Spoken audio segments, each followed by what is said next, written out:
Anthony Joshua credited Francis Ngannou ahead of the D-Day, one Red Bull clears Chris Honor of any wrongdoing. And in football, Casemiro saved the day for Manchester United as Victor Osimhen pulled down Sao Solo with a hat-trick.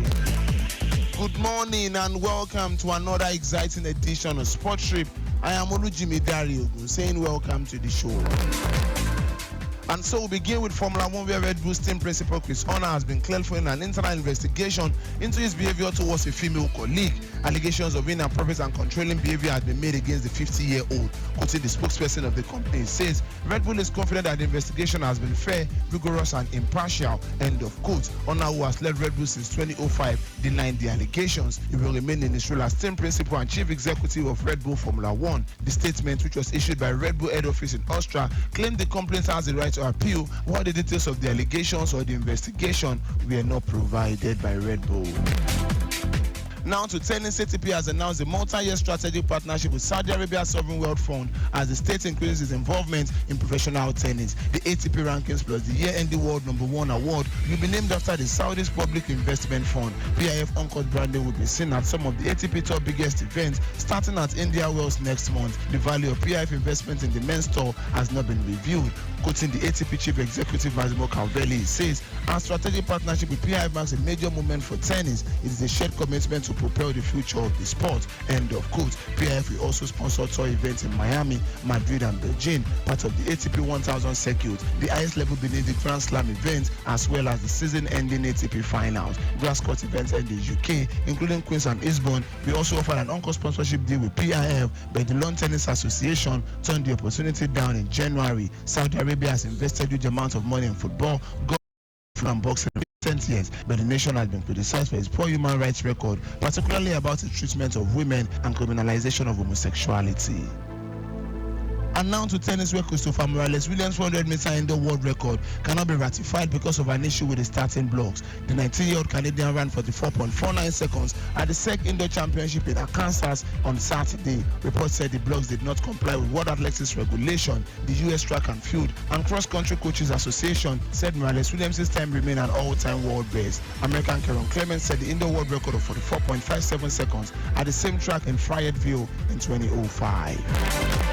To boxing, where two-time former unified heavyweight champion Anthony Joshua has said the former UFC champion Francis Ngannou had a good outing against Tyson Fury, who is the current WBC champion. Joshua is due to fight Ngannou on Friday, March 8 this year. Recall that Ngannou shocked the world when he dropped Fury in the third round last October, but eventually lost the bout in a split decision. Speaking ahead of the bout with Ngannou, Joshua insisted he's ready to fight. Quoting him, he says, I just feel to myself I will always be there and ready to fight anytime. Ngannou had a good outing as well against Tyson Fury, who is the current WBC champion. So I think it will be good for me to see where I am. And now to football on the home scene, Super Eagles captain Ahmed Musa has reportedly terminated his contract with Turkish Super League outfit Sivasspor. The contract between Musa and Sivasspor was terminated by mutual consent. The 31-year-old took the decision after the club failed to pay his salaries for the past 6 months. The versatile forward is already working on a move to another club in the summer.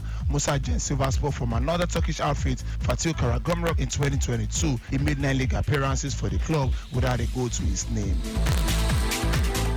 Moving on, Bologna forward Jonathan Zezi is open to representing Nigeria at the senior level. Zezi, who is 22 years of age, was born in the Netherlands with Dutch father and Nigerian mother. Despite already representing the Netherlands at the youth level, the striker can still play for the Super Eagles of Nigeria. The former Bayern Munich player hinted that he will be willing to switch international allegiance if he does not receive a call from the Netherlands senior team. Quoting him, he says, but Nigeria is not a country that you can just choose because you cannot play for your homeland. The competition there for attackers is perhaps just as great as the Dutch team. Nigeria has benefits from Bayer Leverkusen, Osimhen from Napoli, and they have many more strikers. It is not like I can think for a moment the Netherlands isn't calling, then I will choose the name. Are they even pulling on me? Maybe, but my dream has always been the Dutch national team. The European Championships are not necessarily a crossroad. Like, if that doesn't happen, then I will look forward. I would be grateful if it did happen. If not, I have to make sure they call me. You hope to be there one day. End of quote. Zezi has levels in for the 3 league appearances for Bologna since his arrival at the club from Bayern Munich in 2022. Now to the camp of the Super Falcons. Banyana of South coach Desire Ellis says Aside's 2024 Olympic Games final round qualifying fixture against the Super Falcons of Nigeria will be a do or die affair. The reigning African champion booked the date with old rivals Nigeria after a 1-0 victory against Tanzania on Tuesday night. Former African Women Footballer of the Year Tebile Gatlana scored the winning goal in the second half. South Africa won the tie 4-0 on aggregate. Quoting Ellie, she says, "It will be a do or die against Nigeria. We want to have an early camp. We will improve our chances when we prepare early and very well." End of quote. South Africa and Nigeria will clash in a two-legged match between 1st of April and 9th of April 2024. The overall winner will be one of Africa's representatives at the 2024 Paris Olympics. Now to the NPFL League leaders, Lobby Stars went down to a 2-0 defeat against Sunshine Stars in the Nigerian Premier Football League match day 22 encounter at Ondo Sports Complex Akure on Wednesday. The Makurdi club